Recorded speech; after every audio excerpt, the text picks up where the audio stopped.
मेरे home town में हमारे आपके एक कॉमन फ्रेंड हैं जो बहुत ही शानदार काम कर रहे हैं लखनऊ जैसे दूर शहर में बैठ के डिफेंस के स्पेस में।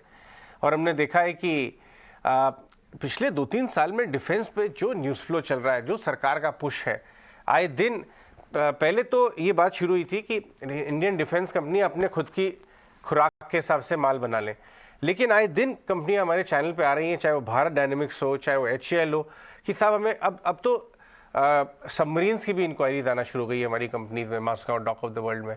कि पहले हम अपने लिए बनाते थे, अब दूसरे दूसरे देश हमारे प्रोडक्ट्स को देख के इंक्वायरीज कर रहे हैं एक्सपोर्ट की। और इस बार का कि 26 जनवरी की जो परेड होगी वो आप ज़रूर देखिएगा विकास, आप बहुत इन्जॉय करेंगे। हमें खबर ये है कि पूरी जो भारत की इंडिजीनियस डेवलप सैन्य शक्ति है, जो डिफेंस का जो हमने मैन्युफैक्चरिंग में लेवल किया है, उसका बहुत बढ़िया प्रदर्शन इस बार ड्रेस रिहर्सल में भी कुछ विजुअल्स आपके स्क्रीन पे आ रहे हैं। लेकिन गणतंत्र दिवस की परेड में बहुत ज़बरदस्त डिफेंस का वो दिखाया जाएगा। आपने कोई डिफेंस स्टॉक्स ऐड किए हैं लेटली या पोजीशन बढ़ाई है?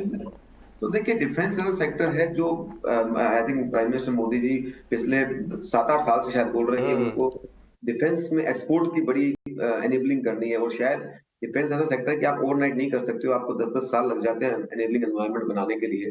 तो जो एक पिछले 7-8 सालों में एनेबलिंग एनवायरनमेंट बनाया गया है, उसका कुछ हद तक फायदा हमें अभी मिल रहा है। दूसरा, जो बाई फोर्स गवर्नमेंट ने ये कहा कि इतनी आइटम आप इंपोर्ट कर ही नहीं सकते हो, तो जब आप कर ही नहीं सकते हो तो आपको कैपेबिलिटी बनाना पड़ेगा।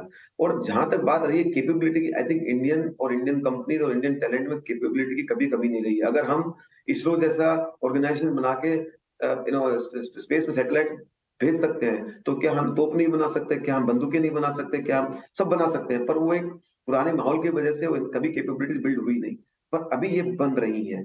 तो अगर जिस तरह का हम पैसा बाहर भेजते हैं डिफेंस के ऊपर, उसका आधा भी प्रोक्योरमेंट अगर हम देश में कर लें, तो यहाँ पे बहुत बड़ी बड़ी कंपनियां बनेंगी। और जो मोदी जी का विजन है कि आने वाले समय में इंडिया को ग्लोबल क्लाउड रहना है पॉलिटिकली ऑल्सो, उसके लिए डिफेंस इक्विपमेंट सप्लाई करना बहुत बड़ी ये होती है। तो आप देखेंगे हम लोग कुछ कंट्रीज में स्ट्रेटेजिकली वेपन सप्लाई भी कर रहे हैं। तो आप खाली भारत की रिक्वायरमेंट नहीं, आप अभी एक्सपोर्ट की रिक्वायरमेंट में जा रहे हैं। तो जैसे आप देखेंगे, हिस्टोरिकली लॉकहीड मार्टिन जैसी कंपनी यूएस में क्रिएट हुई, वो हुई इसी की वजह से कि जब सरकार के साथ स्ट्रेटेजिक टाई अप करके आपने